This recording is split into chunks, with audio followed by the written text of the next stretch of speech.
आ गई हूँ। अब मैं पढ़ने वाली हूँ मोस्ट इम्पॉर्टेंट एब्रीविएशंस, क्योंकि अगर वैसे आ गए ना सवाल लाइक एब्रीविएशन बेस्ड ही आ गए, ठीक है, कहीं फुल फॉर्म लगा कर नहीं पूछा एब्रीविएशन, तो उसमें फुल फॉर्म पता होना चाहिए ताकि कहानी बना सकें। एंड कहानी तो हम लोग बना ही लेंगे, बस फुल फॉर्म याद हो हम लोगों को। So first CPU central processing unit, second CU control unit, ALU arithmetical logical unit, IPO input process output cycle पढ़ाई थी, IO means input output, so it was very easy. RAM random access memory, ROM read only memory, SRAM static random access memory, DRAM dynamic random access memory, HDD hard disk drive, SSD solid state drive. Now BIOS, तो BIOS का full form basic input output system, ठीक है। BIOS वही है जिससे हमारा computer में booting का प्रोसेस होता है और हमारा कंप्यूटर स्टार्ट होता है, और उसमें हम देन आगे चलकर इनपुट आउटपुट की जितनी भी इंस्ट्रक्शंस हैं उनको फॉलो करा पाते हैं, ठीक। तो बायोस वो है। CMOS क्या है? CMOS complementary metal oxide semiconductor, मैं कल भूल गई थी। Okay, so again complementary metal oxide semiconductor. तो CMOS वो होता है जो बायोस की सेटिंग्स अपने अंदर रखता है। देखो, बायोस पूरे कंप्यूटर को चलाने की सेटिंग अपने अंदर रख रहा है, यानी बायोस के पास जो प्रोग्राम्स हैं वो कंप्यूटर को चलाएंगे, ठीक। और CMOS क्या करता है, वो बायोस की जितनी भी सेटिंग्स होती हैं वो अपने अंदर रखता है, ठीक है। और CMOS उसको छोड़कर बाकी डेट एंड टाइम सिस्टम का जो रहता है वो भी मेंटेन करता है, ठीक।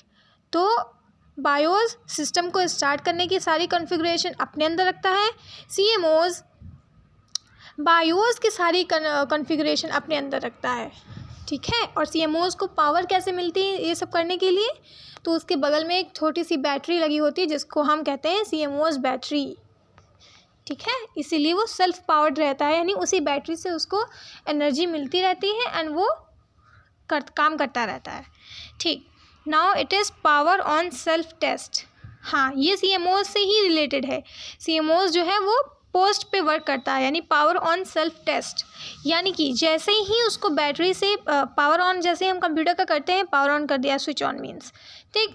अब उस बैटरी से इसके अंदर तो पावर जा ही रही है, तो जैसे ही हम सिस्टम को ऑन करते हैं तो वो जो बैटरी है छोटी सी जो CMOS के साइड में लगी रहती है वो तुरंत इसको पावर देती है CMOS को, और ये खुद से ही सेल्फ टेस्टिंग शुरू कर देता है, बायोस को लोड कराना शुरू कर देगा, ठीक है। उधर सिस्टम का जो डेट एंड टाइम है उसको अपडेट करना शुरू कर देगा, ठीक है। ये पावर ऑन सेल्फ टेस्ट है, सेल्फ ही शुरू हो जाती है। इसको शुरू करने के लिए कोई अलग से हमको प्रोग्राम नहीं लिखना पड़ेगा। That is what CMOS। Now it is done. Next hardware and booting, तो ये हो गया था डिस्प्ले एंड डिवाइसेस। CRT होता है cathode ray tube, okay. LCD होता है लिक्विड क्रिस्टल डिस्प्ले, LED होता है लाइट एमिटिंग डायोड, VDU होता है विजुअल डिस्प्ले यूनिट। CRT पूरा डायग्राम TV वाला बना के दिखाया था। LCD इसमें लिक्विड होता है और लिक्विड के अंदर से हम करंट फ्लो कराते हैं जिससे कि लिक्विड ग्लो करता है, तो वो वहाँ से मिल गया। लाइट एमिटिंग डायोड में 3 कलर के छोटे छोटे बल्ब्स होते हैं पिक्सल के अंदर, वही 3 बल्ब की जो इंटेंसिटी है उसी को कंट्रोल करके डिफरेंट कलर्स को प्रोड्यूस करा रहे हैं, वो LED था। विजुअल डिस्प्ले यूनिट ही LED को ही थोड़ा और ज़्यादा इन्हेंस करके और उसको विजुअली थोड़ा और सही करके विजुअल डिस्प्ले यूनिट आया होगा, ठीक है। मतलब आएगा तो मैं बना के लिख दूँगी, तुम लोग भी लिख देना बना बना के, ठीक। नेक्स्ट 5th है सॉफ्टवेयर बेसिक्स, तो OS यानी कि ऑपरेटिंग सिस्टम, GUI यानी graphical user interface, CLI command line interface. Graphical user interface command line interface पूछेगा नहीं, बट स्टिल थोड़ा बहुत पता होगा तो हम लोग कहानी तो बना ही ले जाएंगे। So it is done here, सारे फुल फॉर्म हो गए। CMOS again complementary metal oxide semiconductor, कल शायद मैं उसको सेंट्रल मेटल ऑक्साइड कुछ कह रही थी, but today I am saying complementary metal oxide semiconductor. Okay, done.